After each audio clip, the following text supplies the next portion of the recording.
UP में लोकसभा चुनाव परिणाम के बाद से लगातार बीजेपी की हार के कारणों पर चर्चा हो रही है। लोकसभा चुनावों में भारतीय जनता पार्टी के खिलाफ बने कांग्रेस समाजवादी पार्टी के इंडिया गठबंधन ने 43 सीटों पर जीत दर्ज की थी। वहीं 2019 में 62 सीटों पर जीत दर्ज करने वाली भाजपा को महज 33 सीटों पर ही जीत मिल सकी थी। वहीं आखिर ऐसा क्यों हुआ और इसके पीछे की वजह क्या है, इस पर अब खुद सीएम योगी आदित्यनाथ का बड़ा बयान सामने आया है। दरअसल यूपी की राजधानी लखनऊ में हुई भारतीय जनता पार्टी की कार्य समिति की बैठक में सीएम योगी आदित्यनाथ ने पार्टी नेताओं से बड़ी बात कही है। उन्होंने कहा कि लोकसभा चुनाव के दौरान हम अति आत्मविश्वास में चले गए थे, इस कारण ही हमें मनवांछित परिणाम नहीं मिले।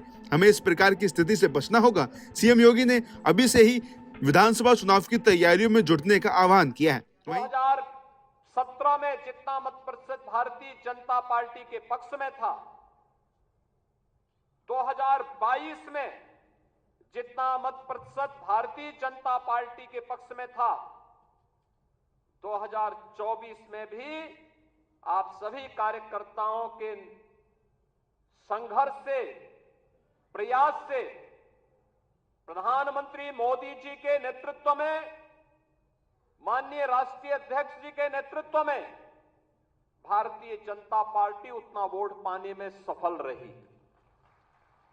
लेकिन जैसा वोटों की शिफ्टिंग होती है और कहीं पर जब हम लोग ये मान करके चलते हैं कि आत्मविश्वास में कि हम तो जीत ही रहे हैं, तो स्वाभाविक रूप से वहां पर कहीं ना कहीं हमें खामियाजा भी भुगतना पड़ता है। और वह अति आत्मविश्वास कहीं ना कहीं हम लोगों को जहां चोट पहुंचाने में, उस विश्वास पर खरा उतरने में, उन अपेक्षाओं पर खरा उतरने में, जहां कहीं न कहीं उस विश्वास पर कहीं न कहीं चोट पहुंची, वहीं साथ ही साथ जिस विपक्ष ने चुनाव के पहले हिम्मत हार करके बैठ गया था, वो आज फिर से उछल कूद करने का कार्य कर रहा है। वहीं योगी आदित्यनाथ ने आगे कहा कि प्रदेश की 10 सीटों पर होने जा रहे विधानसभा उपचुनाव और 2027 के विधानसभा चुनाव के लिए हमें अभी से सक्रिय होना होगा। उन्होंने कहा कि लोकसभा और राज्यसभा सांसद के साथ ही विधायक, विधान परिषद सदस्य, जिला पंचायत अध्यक्ष, महापौर, ब्लॉक प्रमुख, चेयरमैन और पार्षद सभी लोग आज से ही 2027 के विधानसभा चुनाव की तैयारियों में जुट जाएं। हमें एक बार फिर प्रदेश में भाजपा का परचम लहराना होगा। हम उस जीत के सिलसिले को, जिस जीत ने विधानसभा को चुनाव भी जिताया, नगर निकायों में भारी सफलता प्रदान कराई, सर्वाधिक चेयरमैन और सर्वाधिक पार्षद भी जिताए, और आजमगढ़ और रामपुर के उपचुनाव में भी विजय पताका भारतीय जनता पार्टी ने अपना गाड़ने का काम किया था। कोई कारण नहीं 10 की 10 उपचुनाव फिर से भारतीय जनता पार्टी अपने पक्ष में करने में सफल हो। लेकिन इसके लिए आज से जुड़ना पड़ेगा, लगना पड़ेगा।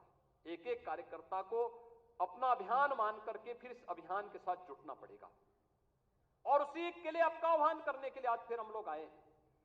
बहनों और भाइयों, हम 2010 के 10 उपचुनावों के लिए तो हमें अभी से तैयारी करनी ही है, लेकिन हमें इस बात का याद रखना, उत्तर प्रदेश को जो नई पहचान बनी है, उत्तर प्रदेश जो पहले छठी अर्थव्यवस्था थी, आज देश की नंबर 2 की अर्थव्यवस्था बन चुकी है और तेजी के साथ उभरती हुई अर्थव्यवस्था के रूप में अपने आप को स्थापित कर रही है। उत्तर प्रदेश का जो परसेप्शन बदला है, आज आप देश और दुनिया के अंदर कहीं जाते होंगे, लोग उत्तर प्रदेश के नाम पर आपको सम्मान देते होंगे। इस सम्मान को बरकरार रखने के लिए जीत के सिलसिले को फिर से आगे बढ़ाने की आवश्यकता है, और उसको बढ़ाने के लिए आह्वान करने के लिए आज आपके सामने माननीय राष्ट्रीय अध्यक्ष भी आए हैं। जीत का यह सिलसिला जो 14, 17, 19, 22 पंचायत चुनाव, नगर निकाय चुनाव, उपचुनावों में बना रहा, यही मोमेंटम 2027 में भी। नमस्कार, मैं हूं मानक गुप्ता। अगर आपको हमारा ये वीडियो पसंद आया हो तो इसे लाइक और शेयर जरूर करें, और हां, हमें सब्सक्राइब और फॉलो करना ना भूलें ताकि आप देश और दुनिया की कोई खबर मिस ना करें। तो जुड़े रहिए हमारे साथ और देखते रहिए न्यूज़ 24।